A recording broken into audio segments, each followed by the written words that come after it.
کہ اگر قرآن پاک اردو میں نازل ہوتا تو اس کا اسلوب ایسا ہی ہوتا جیسا کہ مولانا نے اپنی تفسیر میں لکھا ہے۔ آزادی کے حصول کے لیے انہوں نے 1915 سے لے کر 1945 تک 10 برس جیل کی مشقتیں بھی کاٹی۔ قائد اعظم نے انہیں کانگریس کا شو بوائے کہا تھا۔ مولانا انسانیت کے علمبردار کے طور پر بھی جانے جاتے ہیں۔ وہ ہندوستان کی آزادی کے لیے تمام قومیں، ہندو، مسلم، سکھ، عیسائی، سب کو ایک پیج پر دیکھنا چاہتے تھے۔ مولانا آزاد تقسیم ہند کے سب سے بڑے مخالف تھے۔ بسم اللہ الرحمن الرحیم۔ السلام علیکم ناظرین کرام، آپ دیکھ رہے ہیں یوٹیوب چینل کوکا، میں ہوں عرفان صادق۔ ہندوستان کی سیاست اور آزادی ہند میں محمد علی جناح اور ابوالکلام آزاد دو ایسے درخشندہ ستارے ہیں جن کی روشنی رہتی دنیا تک جگمگاتی رہے گی۔ اگرچہ دونوں کے خیالات میں زمین اور آسمان کا فرق تھا، لیکن دونوں کا مقصد ہندوستان کے مسلمانوں کی فلاح اور بہبود تھی۔ مولانا آزاد تقسیم ہند کے سب سے بڑے مخالف تھے اور قائد اعظم نے اپنی ساری زندگی تقسیم ہند کے لیے وقف کر دی، اور دونوں ساری زندگی اپنے اپنے نظریات پر ڈٹے رہے۔ دوستو، آج ہم بات کریں گے مولانا ابوالکلام آزاد کی۔ وہ ہندوستان کی آزادی کے لیے ساری عمر کوشاں رہے اور وہ آزادی کے متوالوں میں بڑی مضبوط شخصیت کے طور پر پہچانے جاتے ہیں۔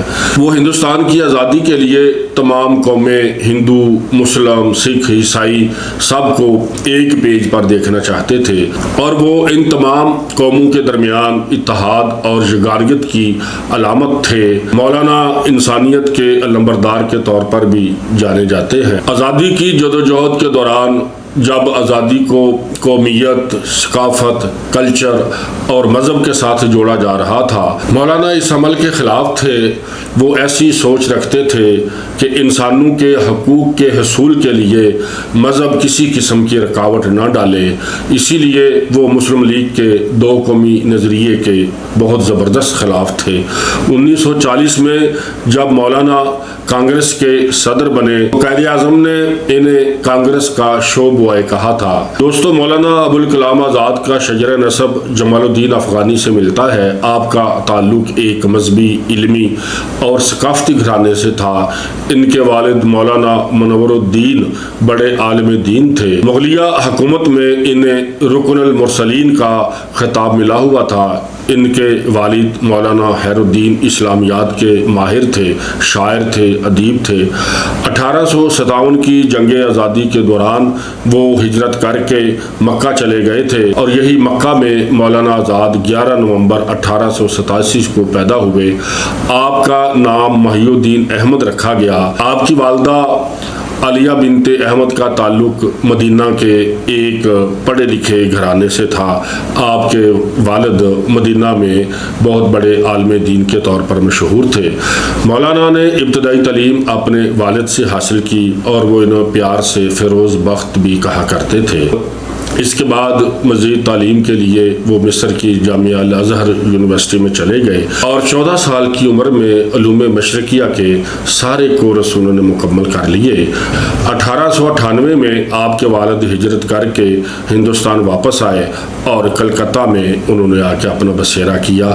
یہی کلکتہ سے مولانا نے اپنی سیاسی اور صحافتی زندگی کا آغاز کیا۔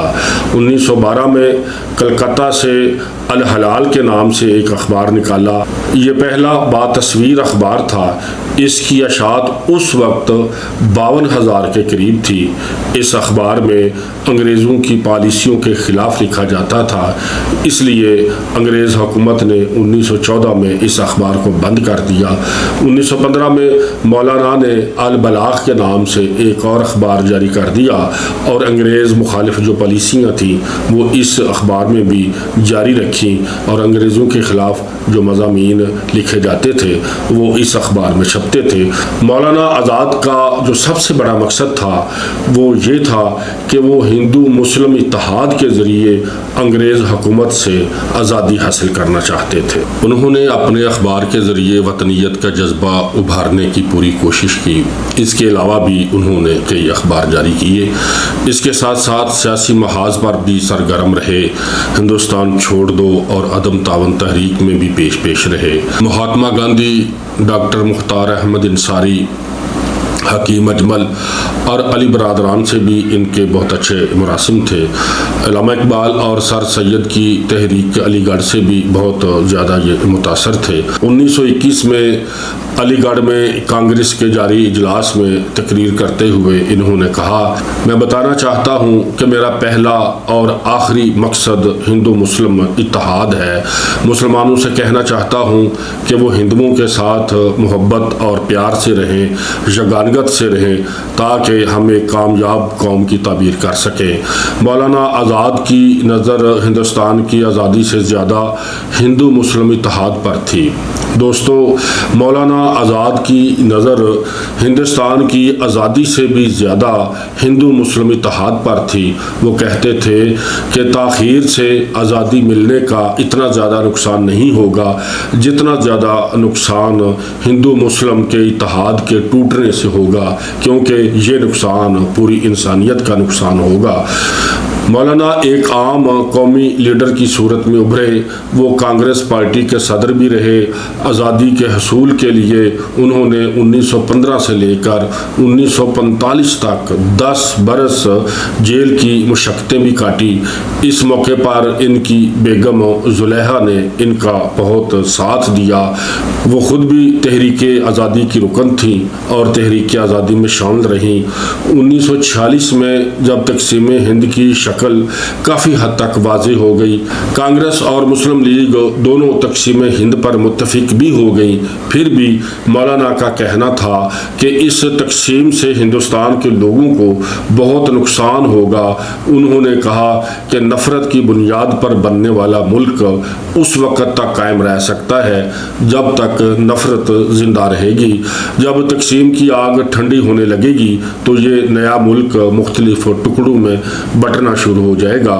اپریل 1946 کو کانگریس کی صدارت کرتے ہوئے انہوں نے مزید کہا کہ مسلم لیگ کی کوششوں سے وجود میں آنے والے پاکستان کو میں نے ہر زاویے سے دیکھا ہے اور پرکھا ہے، اور میں اس نتیجے پر پہنچا ہوں کہ یہ فیصلہ جو ہے یہ ہندوستان کے لیے بہت نقصان دہ ہوگا، بلکہ اس کا خمیازہ مسلمانوں کو بھی بھگتنا پڑے گا۔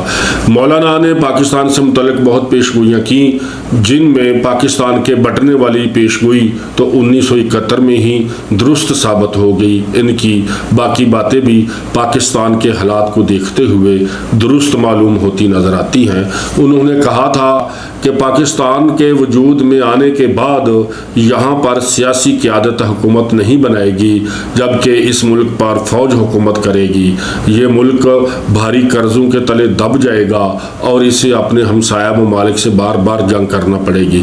پاکستان کا امیر تاجر طبقہ قومی مفادات کا بے دریغ استعمال کرے گا اور عالمی طاقتیں اس پر تسلط جمانے کی بھرپور کوشش کریں گی۔ یہ ساری باتیں آج ہم کو بالکل درست معلوم ہوتی ہیں، ٹھیک ہوتی ہوئی نظر آ رہی ہیں۔ انہوں نے ہندوستان کے مسلمانوں کو مشورہ دیا تھا کہ وہ پاکستان ہجرت نہ کریں۔ یہ مشورہ دیتے وقت انہوں نے کہا تھا کہ پاکستان میں بہت جلد قومیتیں، علاقائی قومیتیں اپنے حقوق کے لیے اٹھ کھڑی ہوں گی اور وہ ہجرت کرنے والوں کو بن بلایا مہمان سمجھنے لگیں گے۔ مولانا آزاد کی رائے سے اختلافات کے باوجود وہ اپنے عہد کے ذہین ترین انسان تھے جس کا اعتراف پوری دنیا نے کیا ہے۔ مولانا آزادی کے بعد ہندوستان کے وزیر تعلیم بنے۔ ہندوستان میں وزیر تعلیم کی حیثیت سے یونیورسٹی گرانٹ کمیشن اور دیگر تحقیقی، تکنیکی اور ثقافتی ادارے ان کی ذہانت کے نمونے ہیں۔ انہیں بھارت رتن اعزاز سے بھی نوازا گیا۔ مولانا صرف سیاستدان ہی نہیں تھے، وہ اعلیٰ پائے کے ادیب، صحافی، شاعر اور مفسر بھی تھے۔ انہوں نے شاعری بھی کی، مضامین بھی لکھے، انشائیے بھی لکھے، علمی اور تحقیقی مقالے بھی لکھے۔ سب سے بڑا کام جو میری نظر میں انہوں نے کیا وہ یہ تھا کہ انہوں نے قرآن پاک کی تفسیر بھی لکھی۔ ان کی تفسیر پڑھ کر اکثر علمی شخصیات نے کہا تھا کہ اگر قرآن پاک اردو میں نازل ہوتا تو اس کا اسلوب ایسا ہی ہوتا جیسا کہ مولانا نے اپنی تفسیر میں لکھا ہے۔ آپ نے 2 جلدوں میں قرآن پاک کی تفسیر لکھی ہے، تیسری جلد طبیعت کی خرابی کی وجہ سے مکمل نہ کر سکے۔ آپ کو امام الہند بھی کہا جاتا ہے۔ غبار خاطر ان کی ایسی کتاب ہے جو قلعہ احمد نگر قید کے دوران لکھی گئی تھی۔ اس کتاب میں انہوں نے قید و بند کی مشکلات اور ملک کی صورتحال کی سنگینی کو بیان کیا ہے۔ اس میں وہ سارے خطوط ہیں جو انہوں نے حبیب الرحمن شیروانی کو لکھے تھے، جسے مالک رام جیسے محقق نے ترتیب دیا تھا۔ یہ کتاب ساختیہ اکیڈمی سے شائع ہوئی تھی اور ابھی حال ہی میں لاہور سے مجلس ترقی ادب کے زیر اہتمام بھی اس کتاب کا نیا ایڈیشن شائع ہوا ہے۔ مولانا کی شخصیت کو سمجھنے کے لیے یہ کتاب بہت اہم ہے۔ فکری سطح پر مولانا کی نثر اعلیٰ درجے کی گردانی جاتی ہے۔ ان کے لکھنے کا اپنا ایک خاص انداز ہے۔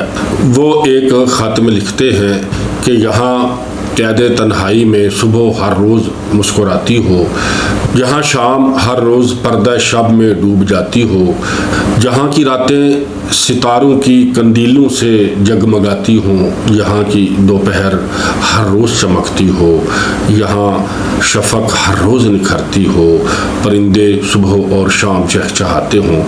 اسے قید خانہ ہوتے ہوئے بھی حسن و حسرت سے خالی کیوں سمجھا جائے۔ مولانا آزاد کے طرز سخن کے بارے میں مولانا حسرت موہانی نے کہا تھا کہ جب سے دیکھی ابوالکلام کی نثر نظم حسرت میں کچھ مزہ نہ رہا۔ مولانا ابوالکلام آزاد 22 فروری 1958 کو انتقال کر گئے۔